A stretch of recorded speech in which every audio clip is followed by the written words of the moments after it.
So when it comes to 49ers draftees, I make one prediction per year.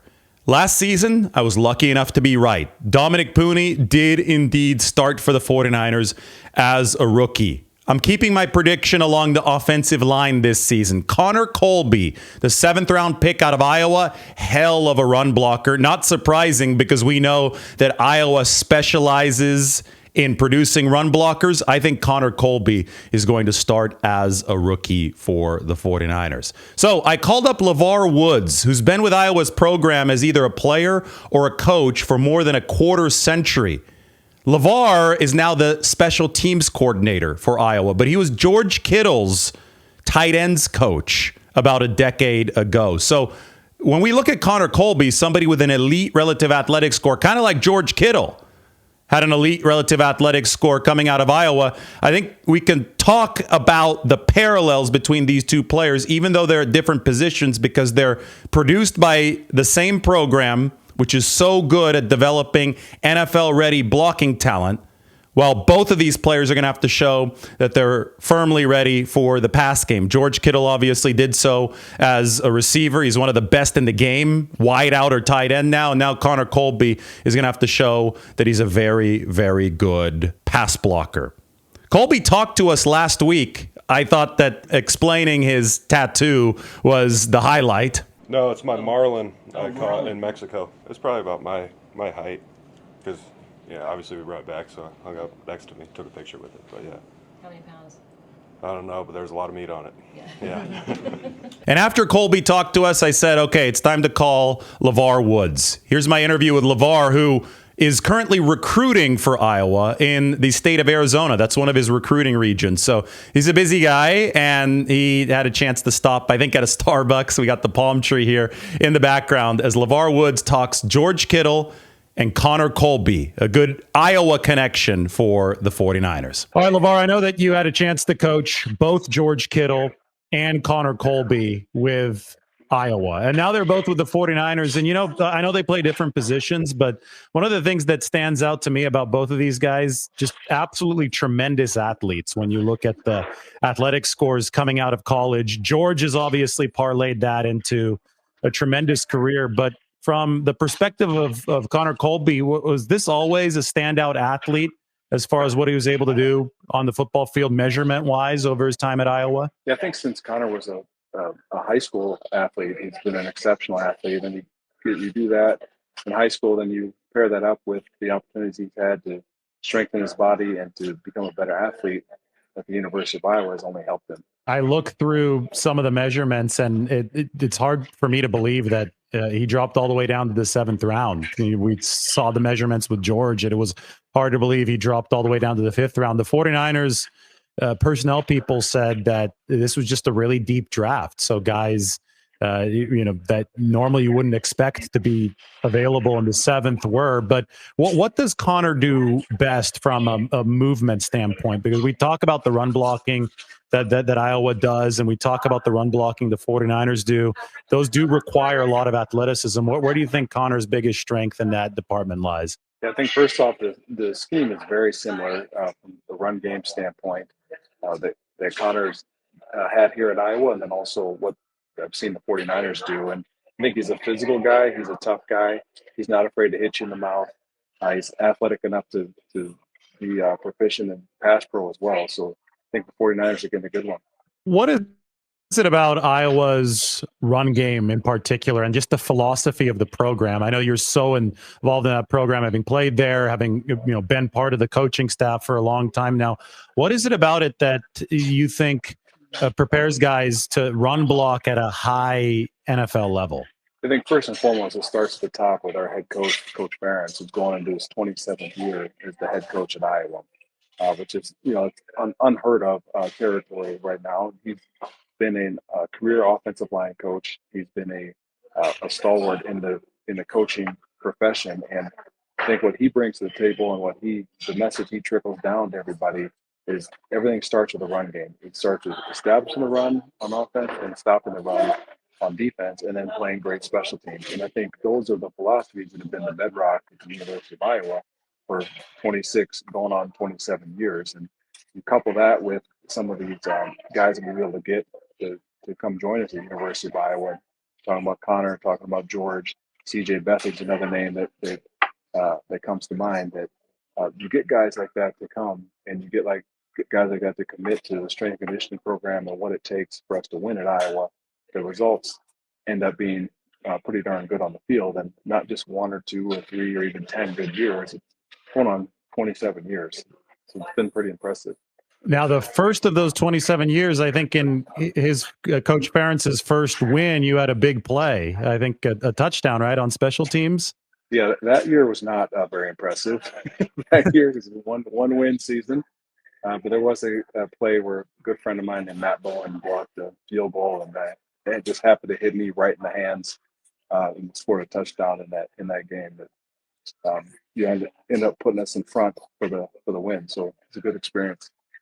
And so because of that, though, you've had a front row seat to the building of this entire program. And it's known nationally now as a place where we just talked about it, where run blocking is taught at a level that translates to the professional game.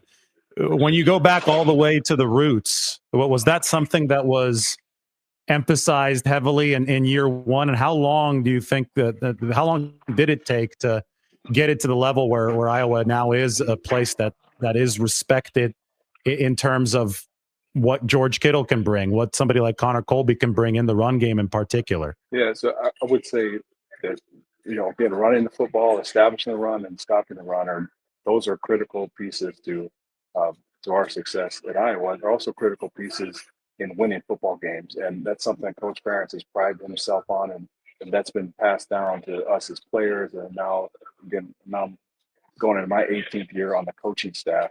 That we've been hearing that message for 26 years. So it's something we all believe in. It's something that we try to do.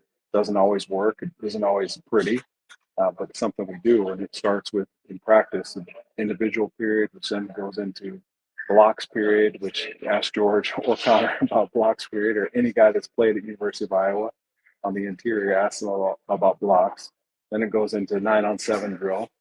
And, so we're trying to establish the run, and then before it gets to the team drill. So it's pretty intense, and but it's also been a trademark for us, and it's been something that's we try to continue from year to year. Coach Ferentz, again, the offensive line coach, prides himself on establishing the run. I played linebacker in college and professionally, and our job as a linebacker is to stop the run. So I think that's where that starts. That also has shifted a little bit. The passing game has become more relevant, and we're trying to establish our passing game to more relevancy as well. But I think overall, it just comes down to winning football games and establishing fundamental football, which begins and ends with the run. We all know George's personality. It's almost this friendly rock star type of personality that's taken the NFL by storm, and I think he's going to end up in the Hall of Fame one day. I think that's essentially a lock at this point, given what he's done. A player that I'm just now starting to get to know, and we got to chat with him for a few minutes at rookie minicamp, is Connor Colby. And I think that you probably have a little bit more insight into what makes him tick. It seemed like a no-nonsense guy the first time that he spoke to the media at the 49ers facility. What has been your experience with Connor? And my experience with him has been helping coach him on our field goal protection unit. He's been doing that since his freshman year. Again, physical guy, tough guy. I know the guys really like him. Guys think we call him a man's man or a guy's guy. But just a good dude that works hard and loves to play football. That's what I've seen from him. He showed up and he played at basically 3 different offensive line positions, including some tackle, but he was playing both of the guard spots over his time. And when needed, moved out to the exterior. And you worked with him and some of those special teams units. That athleticism that I talked about, I think the relative athletics score was 950, which is really, really good, especially for somebody who dropped down to the 7th round. How useful was some of his adaptability that he showed for you in particular in that special team spot? I think in field goal protection, most guys would say it's getting your butt kicked with dignity in the field goal protection unit. So, athleticism, not sure I saw that all the time in field goal protection, but you definitely see the toughness and some of the things I see in the 49ers run game and 49ers offense, particularly offensive line, and seeing George do, I think Connor has all those attributes. And Connor played as a true freshman, which is very hard to do, particularly at the University of Iowa. And I think he took his lumps early, and it sort of helped mold him and shape him into the player that he is. And I would expect him to be there and be a part of that organization for as long as they'll have him. But Connor's a great young man with great opportunities ahead of him. I'm curious, LeVar, when was the first time that you knew that George Kittle had something a little extra, a little special? Because I know that the people at Iowa those of you who worked with him closely, there must have been some flashes there during his college career. And we see the 48 career catches. I get that. But in terms of what he brought from a physical standpoint, was there a moment, either a practice or in a game, where you knew that George Kittle might have a little extra that we've obviously now seen over the subsequent years? I would say the first memories that stand out about George athletically were his freshman year. He was on the scout kickoff team, and I was coaching linebackers at the time, and helping out on coaching special teams. And he would just be flying down the field, the first guy down the field and scout kickoff that we couldn't block the guy. And got everyone upset, and everyone mad, and like, how is this freshman that no one knows, disrupting everything? Then you fast forward to his junior season, his spring football season. We're doing 9-on-7, 9-on-7 run blocking, and trying to establish our run game. And he had an all Big Ten defensive end that somehow George just kept getting under his pads and lifting him out and running him out. And I think that was the moment it sort of clicked, like, hey, things are starting to click for George. And I think it showed everybody what he could do at that point. And it gave him a lot of confidence in becoming the player that he is. And also that helped establish the pass game for him, and the pass threat that he was. Always an athlete, always could run, jump, do all those things. But I think it finally clicked for him that particular period I was speaking of. You mentioned with both George and Connor that they did impressive things as freshmen at Iowa, which you said isn't easy. What in particular, obviously from a physical standpoint, you're going up against guys that are sometimes 5 years older than you as a freshman, but from a cerebral standpoint, how tough is it just to flash at a college level early in your career? Yeah, I think it's very difficult. You're dealing with school, you're dealing with football. Most guys came from a program where they were the number one top dog at their high school program. Then all of a sudden you're the lowest of the low in the University of Iowa program or any college program. So it's tough to deal with that. Then you add the social piece of college, and being able to handle all those things. You've been living at home with your parents and your family at one point, then all of a sudden you're living in a dorm situation where there's all sorts of distractions going on. I think that's something that's difficult for people to handle early on, let alone actually on the field and playing and contributing to winning football. Yeah, the reason I asked that is because I feel that it's really hard to project who's going to be good at the NFL level. Just, I think, like, it's hard to project sometimes how somebody's going to make that transition from high school to college effectively. So you can go back to the last time that player was thrown into a totally new environment with players who were, probably bigger, faster, and stronger than them. And that was when they made the jump from high school to college as freshmen. So now we're looking at the jump from college to the NFL. When George made that jump, I know I've seen you on social media a lot. This is the first time that we've spoken, but it seemed that George stayed in touch with you and continues to stay in touch with you over the years. How much have you stayed in touch with him over the time that he's been in the NFL? Have you still been able to give him some advice over the years? And to me, I've gotten the chance to know him since 2017. Even though he's this big superstar now, at the core, to me, it seems that George Kittle is still the same person. And I'm wondering if you have a similar kind of perspective on his development over the years into his NFL career as well. Yeah, I would say it's great perspective. As George is the same guy that I always tell a story about when I became the tight ends coach and had the players over to my house for the first time. My wife typically throws down a huge spread, but Nice. for the players. But this one time, it was short notice, and I told her, like, hey, they're coming over. What should we do? And she's like, we're just going to get pizza just to make it easy on her. And we got pizza from this place in Iowa City that George loved. I didn't know that he loved it, but we got it. And he couldn't have been more gracious and more thankful for it. And then I got a chance to see him around my kids in the basement and playing around and messing around. And I think he was like a big kid.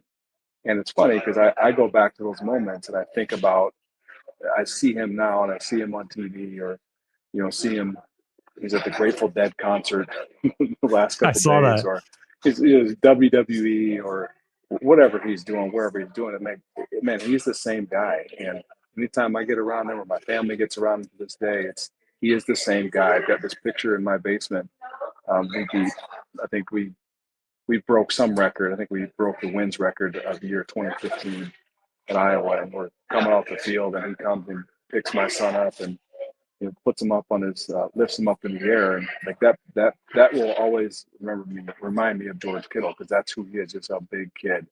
And you see that now today, and it's been awesome to watch because I think the organization lets him be him, and his wife is amazing. She's phenomenal, and she lets him be him. His family doing the same thing. So you're seeing the best of a guy, and typically you don't see that in pro football. You don't always see the best of people. You don't always see that real authentic version of people. Well, George is different, and I think we've all you referenced it. I think anyone that's ever talked to him in the media, you're seeing the real authentic George Kittle, and it's super fun to watch. Well, you're right now on the recruiting trail in Arizona looking for the next George Kittles, the next Connor Colbys. When we talk about these guys as people, and I know that's really important because a lot of that's going to correlate into how they mesh into the locker room, how they mesh into the program, and ultimately perform through the rigors of college football and the football on the actual football field. When you're recruiting, everybody talks about the tape and, this guy's this athletic and this guy's thrown for X amount of yards in college. But how do you factor in the personality side of things into the football evaluation? Yeah, at first I think it's a critical piece when you're evaluating someone. There's lots of guys that can run, lots of guys that can throw, catch, tackle, do all those things, right? Height, weight, speed. That's one aspect. And frankly, if they've come to me or their name has come to me, that means they have the prerequisite they can do those things. To me, the tougher part of recruiting and the more important part is finding out what kind of person they are. Who, who's their circle of influence? Who's the person that's championing them, that's pushing them forward, that's helping them to become the player that they believe they could be. And it's our job as coaches to pull that out of them. So to me, that's the critical piece. And it's difficult. It's hard. You have to get in front of people. You can't do it via FaceTime or through text message or Twitter. You have to get in their face and get in front of them and get in their homes if you can to find out who's who and what's what. And I'll use George as an example. Again, I go back to that those things, and I can see it crystallize in my mind in the basement of my house. And like, man, he is who he is, and that's who he is. And you go back and you see you've met his parents, I assume, because they're an integral piece of his family or part of his development. And his parents, his sister, and you get around them, and then you realize, like, man, it's not that crazy. It's not that far off um, of knowing who he is and why he is the way he is. And a great family structure, people that pour into their kid and believe in their kid, and that's what Bruce and Jan and his sister Emma have been for him. And you couple that with his wife Claire and her family, like, man, it's amazing the support system George has, and that's what we're trying to find out from everyone: who's every kid's support system, who's going to be the one that's there for them when the days are dark and push them forward. That's the tough part of recruiting right now. You've probably been able to appreciate what Connor brought from a run blocking perspective, just given the fact that you did work for a few years through some really good years too of Iowa tight ends. Yeah, absolutely. Our Abdul Hodge is our tight ends coach now. Does a phenomenal job. Those guys. George Barnett is our O-line coach now. Does a great job with the offensive line. And I think you're seeing sort of the marriage between those two working together. You're seeing that here at Iowa and some of the players they've been able to produce and what those guys have done now at the professional level. So it's certainly unique and certainly fun to watch. But those guys are working in lockstep every day. Their combination blocks, the communication between one another. Just trying to make sure that fortifying the run game as best they can, and then transitions into pass protection and pass game, pass routes for the tight ends. You had a glory age there of tight end development. I think at one point before you moved over to special teams, you had, George was finishing up, and Noah Fant and Hawkinson were there. They overlapped, right? That was around 17. That must have been amazing to have all those guys, especially in retrospect, in that one room. Yeah, in retrospect, it's actually very interesting because my initial group was a guy named before George Kittle. Okay, George is really the third guy in that room. The lead guy in the room was a guy named Jake Doozy, who, without Jake Doozy, I don't know that we know who George Kittle is. Jake unfortunately suffered an injury, which elevated George. And also in that room was George's first cousin, Henry Krager Coble, who was a phenomenal tight end. He had unbelievable hands, man. He just didn't have the same twitch or speed that other guys have. But, man, some of the best hands I've ever seen on anybody, any level. He was phenomenal. So that was the first group, those three tight ends. And then behind them, freshman that year, was a walk-on and Nate Weeding, who had his opportunity to play in the NFL and ultimately ended up going to med school. The first recruiting class, the freshmen of that year coming in, the first recruiting class would have been, you mentioned Fant, Hawkinson, another guy named Sean Byer, who played with the Broncos for a little bit. Really, really, good player in his own right, but both TJ and Noah end up being first round draft choices and having good careers right now. So certainly fun to watch. And you couple that with Sam Laporta coming in to play at Iowa, and now Luke Lachey, and just really good group of guys to be around and to see every single day at Iowa. Yeah, it's an absolute tradition at this point. I think it's a factory of tight ends, but also not just that position, just guys in general who can block and can play the style of football that not only the 49ers, I think the 49ers have definitely been one of the teams leading the charge here. There's the zone blocking revolution in football, but now the rest of the NFL has places for guys who can block and especially run block. And George Kittle was one of them going to the 49ers. Connor Colby, another one. LeVar, thanks so much for your time. I think you're at a really cool intersection here because you can give us insight on both of these players. It's George was last at Iowa, in 2016, 2017. So now you have a big gap that's been bridged by Connor Colby, who joins the team in 2025. Yeah, it's great. And as soon as Connor got drafted there, I texted George, "Hey, you're getting a good one," and George immediately sent me his number. So I think it's a rare fraternity that we have here at Iowa, and I think it speaks volumes about what kind of person and teammate George is, that he wanted to have Connor's number as soon as he could. And knowing George, knowing what kind of guy he was in the room, I mean, his dad was a coach, right? So it's one of those things where I'm sure that George is a good leadership presence. Like from a coach's perspective, he's probably a good guy to communicate the message that you want communicated to the rest of the players. I'm sure it'll be tremendously beneficial for Connor to have somebody like George as a big brother in that 49ers locker room. Yeah, absolutely. And once a Iowa guy finds another Iowa guy, they typically link together, whether it's Iowa and University of Iowa and Iowa State or somewhere. But there's some tie to Iowa typically, and usually those guys find one another. Well, I mean, I said maybe you can try to find the next George Kittle or the next Connor Colby. Maybe I should say that since you're in Arizona, you could find the next Brock Purdy, and he could go to Iowa instead of Iowa State. I see that palm tree in the background, and all I could think of is you're probably pretty near where Brock did his high school ball, and there's a lot of good talent down in that area. There certainly is, and I actually saw a kid earlier today, and I asked him, "What do you know about Iowa?" And the first thing he said was George Kittle. I said, "Anybody else do you know?" And he said, "C.J. Beathard." I started laughing. I was like, "Man, how do you know C.J. Beathard?" He's like, "Oh, I've been following, and I'm a 49ers fan." So pretty cool, even out here in the Valley. Yeah, the 49ers fans are all over the country. And I'm sure over the last 10 years, the state of Iowa has developed a few more 49ers fans especially because of George Kittle and then Brock Purdy. And we all remember those 4 years where CJ Beathard was playing with the 49ers as well. All right, LeVar, thank you so much for your time. This has been a lot of fun. Thanks for pulling over here during your little recruiting swing through Arizona to talk George and to talk Connor Colby. This was really, really good insight. Hey, David, thank you so much for your time. Appreciate your interest, and go Hawks, go Niners.